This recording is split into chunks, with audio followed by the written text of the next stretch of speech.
Okay, guys, so last time we did a lot of work around the slope-intercept form, and we graphed those lines.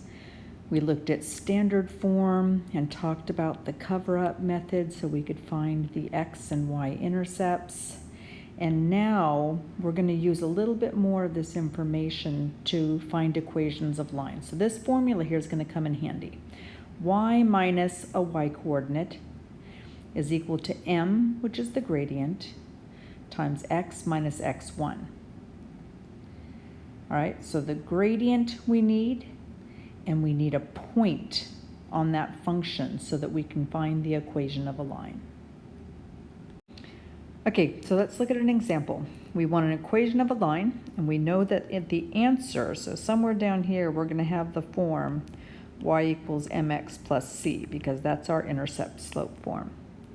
Okay, when I'm looking at my equation here, I know I have a point, and the point is 1, negative 3. And what I want you guys to remember is that this is the point x1, y1. All right, we also know that the gradient is equal to negative 2. So it's just pulling out the bits of information.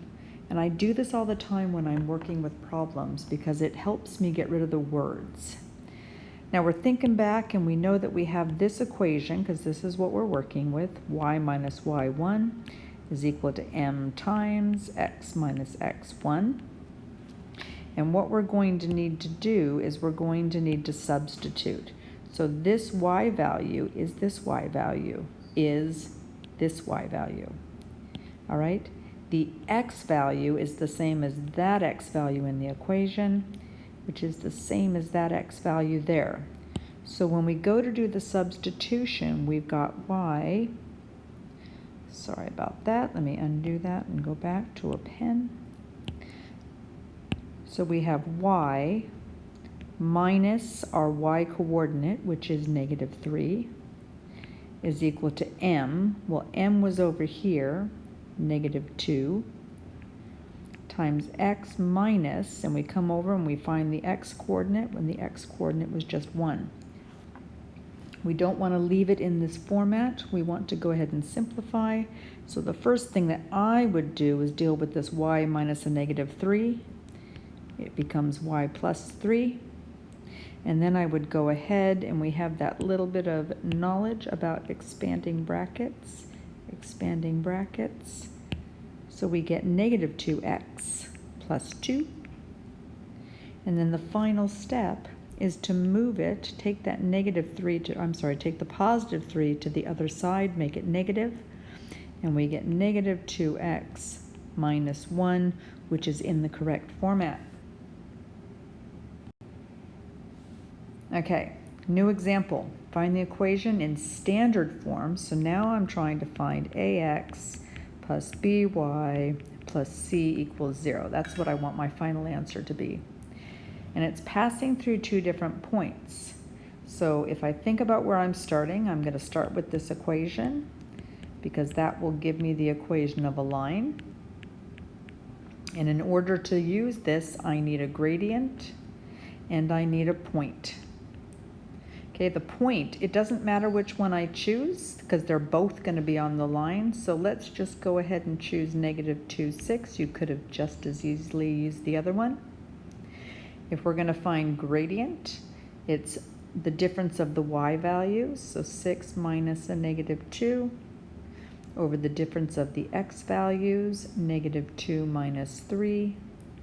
Let's simplify that. We get 8 on top. Negative 2 minus 3 is negative 5. And then that's pretty ugly. Stick that negative out front, negative 8/5. Okay? With those two things, we can now go ahead and do our substitution. Again, x right here becomes the x. Sorry, x right here is this x. Y right here is this y. And the gradient is the gradient, so we can color code that just a little bit.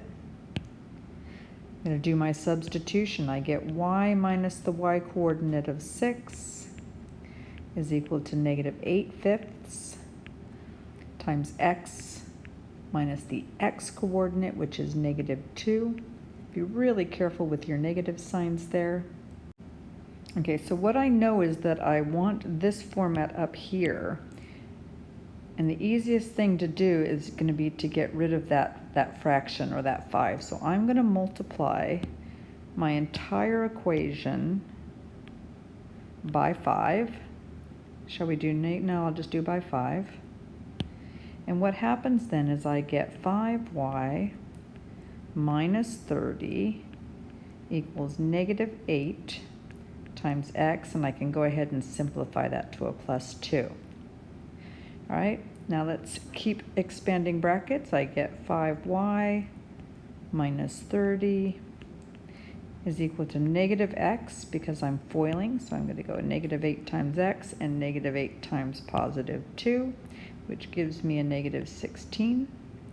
And then I'm going to pull that to the other side, because remembering a should be positive. So when I take my negative 8x over, I get positive 8x. I already have a positive 5y. And then I'm going to go ahead and take my negative 16 over, which becomes plus 16.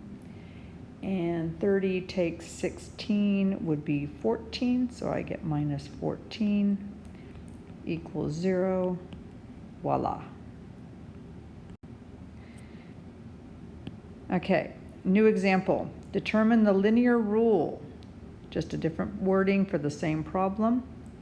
And this time what we know is that the x-intercept is at negative 3 and the y-intercept is at negative 12. And the first thing I would do right here would be to do a quick little graph so that I can get that straight in my head. So here's x, here's y.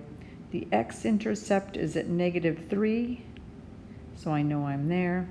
And the y-intercept is down here at negative 12, so I know I'm here. And what that tells me is that I have a negative line. All right, quick sketches get you everywhere. All right, so if you think about what just happened, we now know 2 points. We know the point when x is negative 3, y is 0. And we know the point when x is 0, y is negative 12, which means I can find slope. Okay, the slope is the difference in the y values, 0 minus a negative 12, divided by the difference in the x values, negative 3 minus 0. And that gives me positive 12 over negative 3, or negative 4. All right, I can choose either point for the equation. I'm going to go ahead and use that one.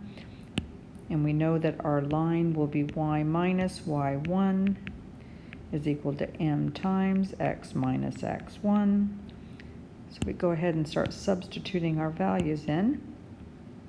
And I get y minus, and the y1 happens to be 0 here, is equal to the gradient. Well, we just found the gradient. The gradient was 4. So here's my gradient. And then that's multiplied by x minus our x value, and the x value happens to be negative 3. So when I simplify that, I get y equals negative 4x, and then minus became positive.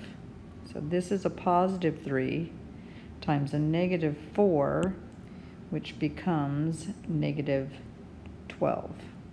Now I'm looking up here and it says give my answer in standard form. So moving it around, I've got 4x plus y plus 12 equals 0. Okay, hopefully you're getting the hang of this right now. So what I want you to do is pause the video and go ahead and try to solve this equation yourself. Now I'm assuming you've paused it and you've come back, so we're going to find the equation of a line. We know that the gradient is negative 4. We know the y-intercept is 3, so we have a point when x is 0, y is 3. And we're just plugging that in, y minus 3, negative 4, x minus 0, which is just x. So y minus 3 is negative 4x. And standard form, 4x plus y minus 3 gives me 0. Now, as far as homework goes, you have already looked at 3b. So what I'm wanting you to do now is take a look here at 3c. I've given you some problems to check out and have fun.